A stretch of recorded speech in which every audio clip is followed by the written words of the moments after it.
नमस्कार दोस्तों, प्रस्तुत है weekly current affairs test series. इस वीडियो में हम लोग 1 से लेकर 7 सितंबर 2024 तक के समसामयिक घटनाक्रम पर आधारित 30 महत्वपूर्ण मल्टीपल चॉइस क्वेश्चंस को व्याख्या के साथ हल करेंगे। यूपीएससी स्टाइल के प्रश्न आपको इस वीडियो के अंतिम भाग में मिलेंगे। पहला प्रश्न है, टैनेजर 1 उपग्रह को किस अंतरिक्ष एजेंसी ने लॉन्च किया है? Which space agency has launched Tanager 1 satellite? The right answer is option number D, NASA. टैनेजर 1 उपग्रह को मीथेन और कार्बन डाइऑक्साइड उत्सर्जन पर नजर रखने के लिए प्रक्षेपित किया गया है। इसे नासा की जेट प्रोपल्सन प्रयोगशाला सहित कई कंपनियों और संगठनों के गठबंधन द्वारा विकसित किया गया तथा स्पेसएक्स फॉल्कन 9 रॉकेट के माध्यम से प्रक्षेपित किया गया। यह पृथ्वी की सतह से परावर्तित प्रकाश की तरंग दैर्घ्य को मापने के लिए इमेजिंग स्पेक्ट्रोमीटर प्रौद्योगिकी का उपयोग करेगा। प्रधानमंत्री नरेंद्र मोदी ने हाल ही में यूक्रेन का दौरा किया था। वह पोलैंड से कीव, जो कि यूक्रेन की राजधानी है, किस ट्रेन से पहुंचे? Prime minister Narendra Modi recently visited Ukraine. By which train did he reach Ukraine's capital Kyiv from Poland? The right answer is option number D, rail force 1। Rail force 1 Ukraine के iron diplomacy नामक कार्यक्रम, जो कि 2022 में Ukraine रूस संघर्ष की शुरुआत के बाद से पोलैंड से यूक्रेन तक रेल द्वारा अंतर्राष्ट्रीय नेताओं को स्थानांतरित करने की प्रथा है का एक हिस्सा है। यह ट्रेन सरकारी स्वामित्व वाली यूक्रेनी रेलवे द्वारा संचालित की जाती है। इसका रंग नीला और पीला है, आप देख ही रहे हैं, जो यूक्रेन के झंडे का रंग है। यह वही रेल फोर्स 1 ओवरनाइट ट्रेन है जो फरवरी 2023 में अमेरिकी राष्ट्रपति जो बिडेन को पोलैंड से कीव तक ले गई थी। पहला स्वदेश निर्मित प्रदूषण नियंत्रक पोत समुद्र प्रताप कहाँ लॉन्च किया गया है? Where has the first indigenously built pollution control vessel Samudra Pratap been launched? The right answer is option number A, Goa में। रक्षा राज्य मंत्री संजय सेठ ने 29 अगस्त को गोवा में पहले स्वदेश निर्मित प्रदूषण नियंत्रण पोत समुद्र प्रताप लॉन्च किया। इसका निर्माण गोवा शिपयार्ड लिमिटेड द्वारा भारतीय तटरक्षक बल के लिए किया गया है। यह पहली बार है कि इन पोतों को स्वदेशी रूप से डिजाइन और निर्मित किया जा रहा है। यह पोत देश के समुद्री तट पर तेल रिसाव की घटनाओं का पता लगाने और इन्हें रोकने में सहायता करेगा। वर्तमान में भारत में नवरत्न कंपनियों की कुल संख्या कितनी है? What is the total number of Navratna companies in India at present? The right answer is option number C, 25। सरकार ने 4 केंद्रीय सार्वजनिक क्षेत्र के उद्यमों RailTel corporation of India, solar energy corporation of India, Sutlej Jal Vidyut Nigam limited और national hydro electric power corporation NHPC को नवरत्न का दर्जा दिया है। इससे भारत में नवरत्न कंपनियों की कुल संख्या बढ़ के कितनी हो गई है? 25। 1997 में शुरू की गई नवरत्न वर्गीकरण उन सरकारी स्वामित्व वाले कंपनियों को दिया जाता है जिन्हें पहले उनके उत्कृष्ट वित्तीय और बाजार प्रदर्शन के लिए मिनी रत्न श्रेणी 1 के रूप में वर्गीकृत किया गया था। वित्त मंत्रालय का सार्वजनिक उद्यम विभाग कंपनियों को नवरत्न का दर्जा देने के लिए जिम्मेदार है। इससे लाभ क्या होता है? इससे वित्तीय और परिचालन संबंधी स्वतंत्रता मिलती है तथा यह सरकार की मंजूरी के बिना किसी एक परियोजना पर 1000 रुपये या कुल संपत्ति का 15% तक निवेश करने का अधिकार देता है। विधि आयोग के संबंध में निम्नलिखित में से कौन सा कथन सही है? Which of the following statement is correct regarding law commission? एक एक कर सभी को देखते हैं। विधि आयोग का कार्यकाल 5 वर्ष का होता है, नहीं, गलत है, यह 3 वर्ष का होता है। भारत में प्रथम स्वतंत्रता पूर्व विधि आयोग की स्थापना 1833 में नहीं 1834 में की गई थी। यह 1833 के चार्टर अधिनियम द्वारा स्थापित किया गया था और उसकी अध्यक्षता लॉर्ड मैकाले ने की थी। स्वतंत्र भारत का पहला विधि आयोग 1954 में स्थापित किया गया था, नहीं, यह 1955 में स्थापित किया गया था जिसकी अध्यक्षता MC सीतलवार ने की थी। तो एक ही बचता है, भारत की आज़ादी के बाद से अब तक 23 विधि आयोग गठित हो चुके हैं। यह बिल्कुल सही है, सही जवाब होगा ऑप्शन नंबर डी। न्यूज में क्या है? विधि एवं न्याय मंत्रालय ने 1 सितंबर 2024 से 31 अगस्त 2027 तक 3 वर्ष की अवधि के लिए 23वें विधि आयोग का गठन किया है। यदि आप 70वीं BPSC के लिए करंट अफेयर्स का PDF प्राप्त करना चाहते हैं तो इसके बारे में जानकारी यहाँ दी जा रही है। लेकिन आइए इससे पहले जानते हैं कि एम्पियन एकेडमी ऐप ही क्यों? क्योंकि हमने करके दिखाया है। दोस्तों, सबसे पहले हमने करंट अफेयर्स का PDF कोर्स लॉन्च किया था। 66वीं BPSC प्रीलिम्स एग्जाम में कुल 36 प्रश्न टैली हुए थे करंट अफेयर्स। बिहार SI की परीक्षा हुई थी 2021 में, क्योंकि उस साल BPSC का कोई एग्जाम हुआ ही नहीं था। तो दोनों सीट मिला के 31 क्वेश्चन टैली हुए थे। 67वीं बीपीएससी प्रीलिम्स 2022 जो कि कैंसिल हो गया था और फिर उसका री एग्जाम हुआ था, दोनों मिला करके 59 क्वेश्चन टैली हुए थे। बीपीएससी सीडीपीओ प्रारंभिक परीक्षा हुई थी 2022 में, तो उसमें भी 30 प्रश्न टैली हुए थे। तो आपने देखा कि on an average 30 question tally हो रहे हैं करंट अफेयर्स से सिर्फ।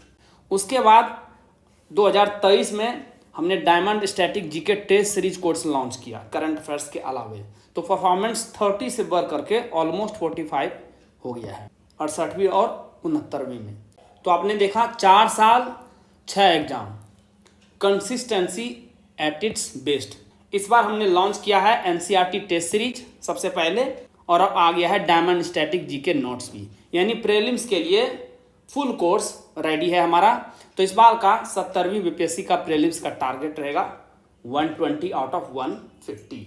120 प्रश्न टैली होते हुए दिखाई पड़ेंगे आपको, और इसीलिए हमने इस बार लॉन्च किया है मिशन 120। दोस्तों, इस एग्जाम्स में जितने भी प्रश्न टैली हुए हैं, यहाँ पर जो आंकड़ा दिया गया है, इसकी आप वीडियो हमारे एमपीएन एकेडमी के यूट्यूब चैनल और टेलीग्राम पेज पर भी मिल जाएगा सारा। ये वीडियो जरूर देखें, इससे आपको पता चलेगा कि प्रश्न किस प्रकार से आते हैं और आपको एमपीएन एकेडमी का यूज कैसे करना है बेटर वे में। दोस्तों, इस मिशन में 3 भाग हैं।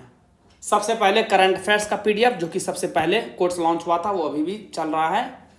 उसके बाद है डायमंड स्टैटिक जीके नोट्स, यानी डीएसजी नोट्स, स्टैटिक पोर्शन का कंप्लीट कवरेज, और टेस्ट सीरीज। 2 प्रकार के हैं, एनसीईआरटी टेस्ट सीरीज और diamond static GK test series. तो यदि आप तीनों कवर करते हैं तो हमारा सब मिलाकर के होता है मिशन 120, यानी एक ही लक्ष्य है 70वीं बीपीएससी प्रीलिम्स एग्जाम में 150 में से 120 प्रश्न टैली कराना। सबसे पहले करंट अफेयर्स, साल भर के करंट अफेयर्स को आप, यानी 1 ईयर ऑफ करंट अफेयर्स का सिस्टमेटिक रिवीजन कर सकते हैं केवल 18 घंटों में। आइए अब बात करते हैं newly launched diamond static GK notes की। सब्जेक्ट वाइज पीडीएफ नोट्स आपको मिलेंगे दोस्तों। और ये क्या है पीडीएफ नोट्स? इस पीडीएफ नोट्स में दोस्तों आपको एनसीईआरटी और स्टैंडर्ड बुक्स दोनों को मिला करके एक निचोड़ प्रस्तुत किया गया है। फैक्ट्स तो सारे मिलेंगे ही मिलेंगे, कंसेप्ट भी मिलेंगे। इसमें diagram, flow chart, pictures, tables और वन लाइनर्स सबका बेहतरीन आपको इस्तेमाल दिखेगा। आपको अलग से कोई भी नोट्स बनाने की जरूरत नहीं है। इसे आप स्टडी कीजिए और फास्ट टाइम में इसका रिवीजन कीजिए, है ना कमाल। इस प्रकार का कंटेंट आपको मार्केट में और ऑनलाइन कहीं भी उपलब्ध नहीं मिलेगा। अब आपने स्टडी तो कर ली है, इसका प्रैक्टिस भी तो जरूरी है। तो इसके लिए हमारे पास 2 तरह के टेस्ट सीरीज है, एक है एनसीईआरटी टेस्ट सीरीज और एक है diamond static GK test series. ये पीडीएफ नोट्स और टेस्ट सीरीज आपको मिलेगा कैसे? सबसे पहले आप MPN academy app Google play store पर चले जाएंगे, उसे डाउनलोड कर लेंगे। आपको इस प्रकार का लोगो दिखेगा, ओटीपी डाल करके स्टोर सेक्शन में चले आएंगे। वहाँ पर जा करके आप कोर्स चुनिए। जैसे ही कोर्स पर क्लिक करेंगे, वहाँ पर नीचे आपको दिखेगा आई एम इंटरेस्टेड का एक बटन। वहाँ जैसे ही क्लिक करेंगे तो आपको पेमेंट का लिंक उपलब्ध हो जाएगा आपके मैसेज में, और व्हाट्सएप पर भी लिंक आ जाएगा। वहाँ पर जाके शुल्क का भुगतान कर दीजिए। एमपीएन एकेडमी ऐप के कंटेंट सेक्शन में आपको कोर्स उपलब्ध हो जाएगा। हाल ही में ऑपरेशन कवच 5.0 किसने लॉन्च किया है? Who has recently launched operation कवच 5.0? The right answer is option number A, Delhi police. Delhi police ने मादक पदार्थों की तस्करी के खिलाफ एक बड़ी कार्रवाई के तहत ऑपरेशन कवच 5.0 शुरू किया, जिसके परिणाम स्वरूप राष्ट्रीय राजधानी में बड़ी संख्या में गिरफ्तारियां और बरामदगी हुई। यह दिल्ली पुलिस द्वारा शुरू की गई एक प्रमुख मादक पदार्थ विरोधी पहल है, जिसका उद्देश्य जमीनी स्तर यानी स्ट्रीट लेवल से लेकर उच्च स्तर तक मादक पदार्थों की तस्करी पर ध्यान केंद्रित करना तथा मादक पदार्थों की तस्करी और वितरण में शामिल व्यक्तियों को पकड़ना है। प्रोजेक्ट स्ट्रॉबेरी किस कंपनी से संबंधित है? Project strawberry is associated with which company? The right answer is option number B, open AI. Chat GPT को बनाने वाली कंपनी ओपन एआई एक नई तकनीक पर काम कर रही है, जिसका कोड नेम स्ट्रॉबेरी रखा गया है। प्रोजेक्ट स्ट्रॉबेरी पूर्व में प्रोजेक्ट क्यू या क्यू स्टार का उद्देश्य कृत्रिम सामान्य बुद्धिमत्ता यानी एजीआई अर्थात मानव मस्तिष्क के समान संज्ञानात्मक क्षमताओं वाले एआई का सृजन करना है। इस मॉडल को ओपन एआई चैटबॉट के आगामी नए संस्करण चैट जीपीटी 5 में एकीकृत किया जाएगा। भारत और किस देश के साथ हरित रणनीतिक साझेदारी के परिणाम स्वरूप वाराणसी में स्वच्छ नदियों पर स्मार्ट प्रयोगशाला SLCR की स्थापना हुई है। As a result of green strategic partnership between India and which country smart laboratory on clean rivers has been established in Varanasi. The right answer is option number D, Denmark. यह एक सहयोगात्मक पहल है जिसमें भारत, जल संसाधन, नदी विकास और गंगा संरक्षण विभाग और डेनमार्क तथा IIT BHU शामिल है। यह सचिवालय को जल शक्ति मंत्रालय से 16.8 करोड़ रुपये का प्रारंभिक वित्त पोषण और दीर्घकालिक स्थिरता एवं परियोजना विकास हेतु डेनमार्क सरकार से 5 करोड़ रुपये का अतिरिक्त अनुदान प्राप्त होगा। इसका उद्देश्य सतत दृष्टिकोण का उपयोग करते हुए वरुणा नदी का पुनरुद्धार करना है। यह नदी गंगा की एक उपनदी है और उत्तर प्रदेश से बहती है और वाराणसी में गंगा में मिल जाती है। किस अंतरिक्ष एजेंसी ने पहली बार पृथ्वी के छिपे हुए उभय ध्रुवीय यानी एम्बी पोलर विद्युत क्षेत्र का पता लगाया है? Which space agency has detected earth's hidden ambipolar electric field for the first time? The right answer is option number B, NASA. यह आवेशित कणों को सुपरसोनिक गति से अंतरिक्ष में भेजने वाले ध्रुवीय पवनों के संचालन में महत्वपूर्ण भूमिका निभाता है। जर्नल नेचर में प्रकाशित यह खोज पृथ्वी के आयनमंडल और अंतरिक्ष के साथ इसकी परस्पर क्रियाओं की हमारी समझ में एक महत्वपूर्ण प्रगति को चिन्हित करती है। एम्बी पोलर विद्युत क्षेत्र पृथ्वी पर व्याप्त एक दुर्बल विद्युत क्षेत्र है जो पृथ्वी के वायुमंडल में आवेशित कणों की गति को प्रभावित करता है। किस वर्षगांठ के उपलक्ष्य में राष्ट्रपति द्रौपदी मुर्मू द्वारा सर्वोच्च न्यायालय के ध्वज और प्रतीक चिन्ह का अनावरण किया गया है? The flag and insignia of the supreme court were unveiled by the president Droupadi Murmu to commemorate which anniversary? The right answer is option number B, 75वीं। भारत के सर्वोच्च न्यायालय की 75वीं वर्षगांठ के ऐतिहासिक अवसर पर राष्ट्रपति द्रौपदी मुर्मू ने 2 दिवसीय राष्ट्रीय जिला न्यायपालिका सम्मेलन के समापन सत्र के दौरान सर्वोच्च न्यायालय का नया ध्वज और प्रतीक चिन्ह का अनावरण किया। ध्वज पर संस्कृत श्लोक क्या लिखा है? यतो धर्मस्ततो जय, जिसका अर्थ है जहां धर्म है वहां विजय है। सर्वोच्च न्यायालय की स्थापना 26 जनवरी 1950 को हुई थी, ध्यान में रखिएगा। क्या आपने एम्पियन एकेडमी का टेलीग्राम पेज ज्वाइन किया है? नहीं? अरे अवश्य ज्वाइन कीजिए। इस प्रकार का लोगो आपको दिखेगा, सर्च कीजिए एम्पियन एकेडमी टेलीग्राम पर। क्या क्या मिलेगा आपको? बीपीएससी परीक्षा से संबंधित अपडेटेड न्यूज आपको मिलेगी। कोई भी नोटिफिकेशन आती है या पेपर में कोई न्यूज आती है तो आपको मिलती रहेगी। बीपीएससी प्रिपरेशन यानी तैयारी से संबंधित स्ट्रेटेजी या रणनीति की PDF आपको यहाँ पर प्रोवाइड की जाती है। टेस्ट सीरीज के सिलेबस और शेड्यूल को जारी किया जाता है यहाँ पर, और एम्पियन एकेडमी के कोर्सेज और यूट्यूब वीडियो के अपडेट्स भी आपको यहाँ पर मिलेंगे, तो इस पेज को अवश्य ज्वाइन कीजिए। ICC विश्व टेस्ट चैंपियनशिप 2023-25 का फाइनल कहाँ खेला जाएगा? Where will the final of the ICC world test championship 23-25 be played? The right answer is option number A, London में। ICC वर्ल्ड टेस्ट चैंपियनशिप का फाइनल लॉर्ड्स इंग्लैंड में खेला जाएगा। एकमात्र टेस्ट 11 से 15 जून तक प्रतिष्ठित लॉर्ड्स मैदान पर खेला जाएगा। यदि आवश्यक हुआ तो 16 जून आरक्षित दिन के रूप में उपलब्ध होगा। यह पहली बार होगा जब वर्ल्ड टेस्ट चैंपियनशिप का फाइनल लॉर्ड्स मैदान में खेला जाएगा। इससे पहले 2021 और 23 एडिशन का फाइनल लंदन में ही खेला गया था, लेकिन ओवल मैदान पर खेला गया था। 2021 में न्यूजीलैंड ने भारत को हराकर जीता था और 2023 में भी ऑस्ट्रेलिया ने भारत को ही हराकर इसका फाइनल जीता था। इस बार भी अभी तक भारत नंबर 1 रैंक पे है, फाइनल में पहुंच जाएगी। अब जीतती कौन है ये देखना होगा। किस देश के रूरल डॉक्टर्स मूवमेंट को रेमन मैग्सेसे अवार्ड 2024 से सम्मानित किया गया है? Which country's rural doctors movement has been honored with the Raymond Magsaysay Award 2024? The right answer is option number B, Thailand. Asia का नोबेल पुरस्कार कहे जाने वाले प्रतिष्ठित रेमन मैग्सेसे अवार्ड 2024 की घोषणा कर दी गई है। इस बार यह अवार्ड 4 व्यक्तियों को दिया गया है। सभी की लिस्ट यहाँ पर देख लीजिए। ये 4 व्यक्ति हैं और साथ में थाईलैंड की एक ऑर्गेनाइजेशन है रूरल डॉक्टर्स मूवमेंट, इसे दिया जा रहा है। 3 दिवसीय सशस्त्र बल महोत्सव का आयोजन किस शहर में किया गया? In which city was the 3-day armed forces Mahotsav organized? The right answer is option number A, Lucknow. प्रतिष्ठित 3 दिवसीय महोत्सव 3 सितंबर को लखनऊ छावनी के सूर्या खेल परिसर में शुरू हुआ। उत्तर प्रदेश के मुख्यमंत्री योगी आदित्यनाथ ने इस महोत्सव का उद्घाटन किया। नौसेना के विमानवाहक पनडुब्बियों और विध्वंसक के मॉडल हवाई जहाज़ों द्वारा fly past, पैराड्रॉप, para Motors, micro light flying और कई अन्य प्रदर्शन लाइव प्रदर्शन के मुख्य आकर्षण थे। वरुण अभ्यास का 22वां संस्करण कहाँ आयोजित किया गया? Where was the 22nd edition of exercise Varuna held? The right answer is option number D. भूमध्य सागर मेडिटेरियन सी। भारत फ्रांस द्विपक्षीय नौसैनिक वरुण अभ्यास का 22वां संस्करण भूमध्य सागर में आयोजित हुआ। भारतीय पक्ष से frontline stealth frigate INS Tanwar, जहाज से आने वाले हेलीकॉप्टर और LRMR विमान P-81 ने भाग लिया। फ्रांसीसी पक्ष का प्रतिनिधित्व FS प्रोवेंस पनडुब्बी सुफ्रेन विमान F-20, अटलांटिक 2 लड़ाकू विमान MB-339 और NH-90 डॉल्फिन हेलीकॉप्टरों ने किया। ये संयुक्त अभ्यास या तो हिंद महासागर या भूमध्य सागर में आयोजित किए जाते हैं। ये जो शुरुआत हुई थी इसकी, यह 1993 में हुई थी। हाल ही में प्रोजेक्ट नमन का कौन सा चरण लॉन्च किया गया है? Which phase of project Naman has been launched recently? The right answer is option number ए।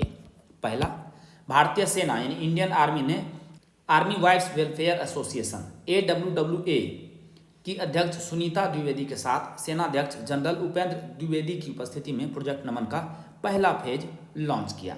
यह स्पर्श यानी system for pension administration Raksha digital pension प्रणाली पर केंद्रित है, जिसे रक्षा पेंशन भोगियों के लिए पेंशन संबंधी प्रक्रियाओं को सुव्यवस्थित करने के लिए डिजाइन किया गया है। किस राज्य के उदगीर में नवनिर्मित विश्व शांति बुद्ध विहार का उद्घाटन किया गया है? The recently constructed Vishwa Bharati Buddha Vihar has been inaugurated in Udgir of which state? The right answer is option number C, Maharashtra. राष्ट्रपति द्रौपदी मुर्मू ने 4 सितंबर को महाराष्ट्र में लातूर जिले के उदगीर में नवनिर्मित विश्व शांति बुद्ध विहार का उद्घाटन किया। उदगीर में नव उद्घाटन बुद्ध विहार कर्नाटक के कलबुर्गी में बुद्ध विहार की प्रतिकृति है। विश्व शांति बुद्ध विहार 15 हेक्टेयर में फैला हुआ है। इंग्लिश चैनल को अकेले तैरकर पार करने वाले सबसे उम्र दराज भारतीय कौन बने हैं? Who has become the oldest Indian to swim solo across the English channel? The right answer is option number C, Siddharth Agarwal. Bangalore के सिद्धार्थ अग्रवाल ने इंग्लिश चैनल को अकेले तैरकर पार करने वाले सबसे उम्र दराज भारतीय बनकर इतिहास रच दिया है। 29 अगस्त को 49 साल की उम्र में अग्रवाल ने 42 किलोमीटर की तैराकी 15 घंटे और 6 मिनट में पूरी की। इन्होंने श्रीकांत विश्वनाथन द्वारा साल 2018 में बने गए रिकॉर्ड को तोड़ दिया है। किस देश ने T20 इंटरनेशनल क्रिकेट में पावर प्ले ओवर्स में सबसे अधिक रन बनाने का कीर्तिमान स्थापित किया है? Which country has set the record for scoring the most runs in power play overs in T20 international cricket? The right answer is option number C, Australia. Edinburgh के ग्रैंज क्रिकेट क्लब में हुए मुकाबले में Scotland के खिलाफ Australia की team ने 155 run के लक्ष्य का पीछा करते हुए पावर प्ले में सबसे ज़्यादा रन का वर्ल्ड रिकॉर्ड तोड़ डाला। ट्रेविस हेड की तूफानी पारी, जिसमें इन्होंने 25 गेंदों में 80 रन बनाए के दम पर टीम ने शुरुआती 6 ओवर में कितने रन बनाए? 113 रन। और यह एक वर्ल्ड रिकॉर्ड है पावर प्ले ओवर्स में T20 इंटरनेशनल क्रिकेट में। स्पेन के पोंटेवेद्रा में अंडर 20 विश्व कुश्ती चैंपियनशिप 2024 में स्वर्ण पदक किसने जीता? Who won the gold medal at the Under 20 World Wrestling Championship 2024 in Pontevedra, Spain? The right answer is option number C, ज्योति बेरवाल। भारतीय रेसलर ज्योति बेरवाल ने महिलाओं के 76 किलोग्राम फ्री स्टाइल वर्ग में फाइनल में यूक्रेन की मारिया ओरेलेविच को एक भी अंक हासिल करने का मौका दिए बिना मैच जीत लिया। ज्योति ने इस जीत के साथ भारत को लगातार दूसरा खिताब दिलाया। इससे पहले साल 2023 में प्रिया मलिक ने यह खिताब जीता था। इस टूर्नामेंट में भारत ने कुल 7 पदक जीते, जिसमें स्वर्ण पदक तो इनका इकलौता ही था। इसके अलावा 1 रजत और 5 कांस्य पदक भी शामिल है। टाइम पत्रिका की AI क्षेत्र 2024 के 100 सबसे प्रभावशाली लोगों की सूची में किस भारतीय अभिनेता को शामिल किया गया है? Which Indian actor has been included in Time magazine's list of 100 most influential people in the AI field 2024?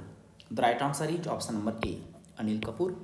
अभिनेता अनिल कपूर, केंद्रीय सूचना प्रौद्योगिकी मंत्री अश्विनी वैष्णव और इन्फोसिस के सह संस्थापक नंदन नीलेकनी उन भारतीयों में शामिल हैं जिन्हें टाइम पत्रिका की प्रतिष्ठित AI 2024 में 100 सबसे प्रभावशाली लोगों की सूची में सम्मानित किया गया है। 67 वर्षीय अनिल कपूर को सितंबर 2023 में इनकी तस्वीर के अनाधिकृत AI उपयोग पर ऐतिहासिक जीत के बाद टाइम की AI सूची में शामिल किया गया है। इन सूची में 15 भारतीय या भारतीय मूल के लोग शामिल हैं। इनमें गूगल के सुंदर पिचाई और माइक्रोसॉफ्ट के सत्य नडेला भी शामिल हैं। किस शहर में जल संचय जन भागीदारी पहल का शुभारंभ किया गया है? इन विच सिटी जल Sanchay Jan Bhagidari initiative has been launched? The right answer is option number A, Surat में। भारत में जल संरक्षण एक राष्ट्रीय प्राथमिकता बन गया है क्योंकि देश जल की कमी और प्रबंधन से संबंधित चुनौतियों का सामना कर रहा है। 6 सितंबर को गुजरात के सूरत में प्रधानमंत्री नरेंद्र मोदी द्वारा जल संचय जन भागीदारी पहल की शुरुआत इन चुनौतियों से निपटने की दिशा में एक महत्वपूर्ण कदम है। इस पहल के तहत राज्य भर में लगभग 24,800 रेन वाटर हार्वेस्टिंग स्ट्रक्चर्स यानी वर्षा जल संचयन संरचनाओं का निर्माण सामुदायिक भागीदारी के साथ किया जा रहा है। किस देश ने भारत के INS तबर के साथ समुद्री साझेदारी अभ्यास MPX आयोजित किया? Which country conducted a maritime partnership exercise MPX with India's INS Tabar? The right answer is option number A, Spain. भारतीय नौसेना के जहाज INS तबर ने भूमध्य सागर में स्पेनिश नौसेना के साथ अटालिया के साथ समुद्री साझेदारी अभ्यास MPX में भाग लिया। यह स्टील्थ फ्रिगेट भारतीय नौसेना के लिए रूस में निर्मित तीसरा तलवार श्रेणी का जहाज है जिसे अप्रैल 2004 में कमीशन किया गया था। पावेल दुरोव किस कंपनी के CEO हैं जिन्हें हाल ही में फ्रांस में गिरफ्तार किया गया था? Pavel Durov is the CEO of which company who was recently arrested in France? The right answer is option number C, Telegram. फ्रांसीसी पुलिस ने पेरिस के समीप टेलीग्राम के CEO पावेल दुरोव को गिरफ्तार कर लिया। बाद में सशर्त जमानत पर रिहा कर दिया गया, जो तकनीकी जवाबदेही यानी टेक अकाउंटेबिलिटी में एक महत्वपूर्ण बदलाव का संकेत है। टेलीग्राम पर मादक पदार्थों की तस्करी, चाइल्ड पोर्नोग्राफी, हिंसक प्रचार और संगठित अपराध से संबंधित सामग्री के वितरण को सक्षम करने का आरोप है। अधिकारियों ने टेलीग्राम पर आपत्तिजनक सामग्री को नियंत्रित करने के लिए कानून प्रवर्तन प्रयासों में सहयोग नहीं करने का आरोप लगाया था इन पर। यूनेस्को की अमूर्त सांस्कृतिक विरासत यानी ICH सूची में भारत के कुल कितने तत्वों को शामिल किया गया है? How many elements of India have been included in UNESCO's intangible cultural heritage ICH list? The right answer is option number D, 15। Bharat से गुजरात का गरबा अंतिम तत्व है जो कि 2023 में जोड़ा गया था। अभी न्यूज में क्यों है? हाल ही में फ्रांसीसी संस्कृति मंत्रालय ने पेरिस में जिंक छत बनाने के पेशे यानी पेरिस जिंक रूफर्स को यूनेस्को की अमूर्त सांस्कृतिक विरासत सूची में नामित किया है। जिंक की छतें लगभग 200 वर्षों से पेरिस की वास्तुकला का अभिन्न अंग रही हैं। आइए अब UPSC स्टाइल के प्रश्नों को हल करते हैं। चक्रवात असना के संदर्भ में निम्नलिखित कथनों पर विचार कीजिए। Consider the following statements with reference to cyclone Asna. सही उत्तर चुनना है। इसकी उत्पत्ति गुजरात के कच्छ तट और पाकिस्तान के निकटवर्ती क्षेत्रों से हुई है, यह तो बिल्कुल सही है। यह 1976 के बाद अगस्त में अरब सागर में आने वाला पहला चक्रवाती तूफान है, यह भी सही है। इसका नाम अफगानिस्तान ने रखा था? नहीं, अफगानिस्तान नहीं बल्कि पाकिस्तान। पाकिस्तान द्वारा नामित चक्रवात असना का अर्थ है स्वीकार या प्रशंसा करने योग्य। चक्रवाती तूफान असना के कारण गुजरात में अत्यधिक वर्षा हुई, जिसके कारण 26 लोगों की मृत्यु हो गई, 18,000 व्यक्तियों को दूसरे स्थानों पर जाना पड़ा और 1200 लोगों को बाढ़ से बचाया गया। तो सही जवाब क्या होगा? ऑप्शन नंबर ए, केवल 1 और 2 सही है।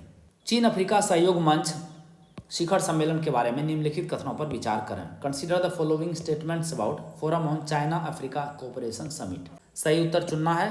इसकी स्थापना वर्ष 2004 में की गई थी, जिसमें हर 2 साल में एक शिखर सम्मेलन आयोजित किया जाता है। दोनों गलत है, 2004 में नहीं बल्कि 2000 में की गई थी और 2 साल में नहीं बल्कि 3 साल में आयोजित किया जाता है। 2024 संस्करण का आयोजन बीजिंग में किया गया है, यह सही है। एस्वातिनी एकमात्र अफ्रीकी देश है जो इसका सदस्य नहीं है, यह भी सही है। तो सही जवाब हो जाएगा ऑप्शन नंबर बी, केवल 2 और 3 सही है। 53 अफ्रीकी देश हैं जो कि इसके सदस्य हैं, केवल एस्वातिनी एकमात्र अफ्रीकी देश है जो इसका सदस्य नहीं है। इसका कारण है इस देश द्वारा ताइवान को समर्थन देना। राष्ट्रीय खाद्य तेल मिशन ऑयल पाम के बारे में निम्नलिखित कथनों पर विचार करें। Consider the following statements about the national mission on edible oil palm. गलत उत्तर चुनना है। इसे भारत सरकार द्वारा अगस्त 2022 में लॉन्च किया गया था। नहीं, यह गलत है। अगस्त 2022 नहीं बल्कि अगस्त 2021 में लॉन्च किया गया था। इसके तहत mega oil palm plantation drive 2024 का आयोजन किया गया है, यह सही है। इसके तहत भारत के 9 राज्यों में 15 लाख से ज़्यादा ऑयल पाम के पौधे लगाए गए, गलत। 9 राज्यों नहीं बल्कि 15 राज्यों में, और कुल कितने पौधे लगाए गए? 17 लाख से भी ज़्यादा, जिससे 10,000 से ज़्यादा किसान लाभान्वित हुए हैं। भारत विश्व स्तर पर खाद्य तेल का दूसरा सबसे बड़ा उपभोक्ता है और इसका सबसे बड़ा आयातक है। आंध्र प्रदेश, तेलंगाना, कर्नाटक, मिजोरम भारत में सबसे बड़े तेल पाम उत्पादक राज्य हैं। भारत ने वर्ष 2022-23 में लगभग 16.5 मिलियन मीट्रिक टन खाद्य तेल का आयात किया है। तो गलत उत्तर कौन सा है? ऑप्शन नंबर सी। 1 और 3 गलत है, दूसरा ही केवल सही है। टाइफून शानशान के बारे में निम्नलिखित कथनों पर विचार कीजिए। Consider the following statements about typhoon शानशान। सही उत्तर चुनना है। इसकी उत्पत्ति अगस्त 2024 में फिलीपींस सागर में हुई थी, बिल्कुल सही है।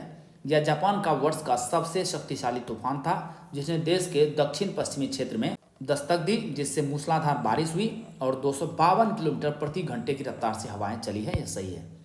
इसका नाम हांगकांग ने रखा था, यह भी सही है। तो सही जवाब हो जाएगा ऑप्शन नंबर डी। 1, 2 और 3 तीनों सही है। चक्रवात यानी साइक्लोन के प्रकार कितने हैं? कुल है 5। सभी का नाम जान लीजिए और कहाँ पर इसकी उत्पत्ति होती है। टाइफून चीन सागर और प्रशांत महासागर, जो कि ये था टाइफून शानशान। दूसरा है हरिकेन पश्चिमी भारतीय द्वीप, कैरिबियन सागर, अटलांटिक महासागर। टॉर्नेडो पश्चिमी अफ्रीका का गिनी लैंड, दक्षिण अमेरिका। विलीविलीज उत्तर पश्चिमी ऑस्ट्रेलिया। और पांचवा है उष्ण कटिबंधीय चक्रवात या साइक्लोन, हिंद महासागर क्षेत्र में। वित्तीय स्थिरता और विकास परिषद FSDC के बारे में निम्नलिखित कथनों पर विचार कीजिए। Consider the following statements about financial stability and development council FSDC। गलत उत्तर चुनना है। यह वित्त मंत्रालय के अधीन एक गैर वैधानिक शीर्ष परिषद है, non statutory apex council body है अंडर मिनिस्ट्री ऑफ फाइनेंस, यह सही है। इसका गठन 2008 में कार्यपालक आदेश द्वारा किया गया था। नहीं, 2008 में नहीं बल्कि वित्तीय क्षेत्र सुधारों पर रघुराम राजन समिति 2008 ने सबसे पहले FSDC के गठन का प्रस्ताव तो रखा था 2008 में, लेकिन इसका गठन हुआ है 2010 में कार्यपालक आदेश द्वारा। इसकी अध्यक्षता RBI गवर्नर करते हैं। नहीं, यह गलत है। इसकी अध्यक्षता केंद्रीय वित्त मंत्री करते हैं। तो गलत उत्तर कौन सा है? Option number C. केवल 2 और 3 गलत है, पहला सही है। अभी न्यूज में क्यों है? RBI गवर्नर शक्तिकांत दास की अध्यक्षता में FSDC की उप समिति की बैठक संपन्न हुई, जिसमें महत्वपूर्ण वैश्विक तथा घरेलू समष्टि आर्थिक एवं वित्तीय विकास की समीक्षा की गई। दोस्तों, जैसा कि बताया गया है, इस वीडियो लेक्चर का PDF आपको हिंदी और इंग्लिश दोनों भाषाओं में अलग अलग फुल डिस्क्रिप्शन के साथ MPN अकेडमी ऐप पर मिलेगा। दोस्तों, इन PDF के सहारे आप इस वीडियो लेक्चर को आसानी से 5 से 6 मिनट में रिवाइज कर पाएंगे, जिससे आपका बहुत सारा समय बचेगा, जिसे आप स्टैटिक पोर्शन पर खर्च कर सकते हैं और अपने टाइम को बेटर मैनेज कर सकते हैं। MPN अकेडमी ऐप का लिंक आपको इस वीडियो के डिस्क्रिप्शन बॉक्स और पिन कमेंट सेक्शन में मिल जाएगा। आइए अंतिम प्रश्न को हल करते हैं। स्वच्छ वायु सर्वेक्षण पुरस्कार 2024 के निम्नलिखित विजेताओं पर विचार करें। Consider the following winners of the स्वच्छ वायु सर्वेक्षण SVS अवार्ड 2024। सही उत्तर चुनना है। श्रेणी 1 में 10 लाख से अधिक जनसंख्या वाले शहरों में सूरत, जबलपुर और आगरा को प्राइज मिला है, बिल्कुल सही। श्रेणी 2 3 से 10 लाख के बीच जनसंख्या में फिरोजाबाद, अमरावती और झांसी को पुरस्कार मिला है, यह भी सही है। श्रेणी 3 लाख से कम जनसंख्या में रायबरेली, नलगोंडा और नालागढ़ को पुरस्कार मिला है, यह भी सही है। तो ऑप्शन नंबर डी इसका सही जवाब होगा। केंद्रीय पर्यावरण, वन और जलवायु परिवर्तन मंत्री भूपेंद्र यादव एवं राजस्थान के मुख्यमंत्री भजन लाल शर्मा ने जयपुर में अंतर्राष्ट्रीय स्वच्छ वायु नीला गगन दिवस, जिसे स्वच्छ वायु दिवस भी कह सकते हैं, के अवसर पर स्वच्छ वायु सर्वेक्षण पुरस्कार 2024 प्रदान किया। प्रत्येक वर्ष 7 सितंबर को international day of clean air for blue sky यानी अंतर्राष्ट्रीय स्वच्छ वायु नील गगन दिवस मनाया जाता है। 2024 की थीम है invest in clean air now. दोस्तों, इसी के साथ साप्ताहिक करंट अफेयर्स टेस्ट सीरीज के इस संस्करण को समाप्त करने की आपसे इजाजत चाहूँगा। वीडियो देखने के लिए बहुत बहुत धन्यवाद। जल्दी मिलते हैं अगले वीडियो में। All the best for your exam preparation.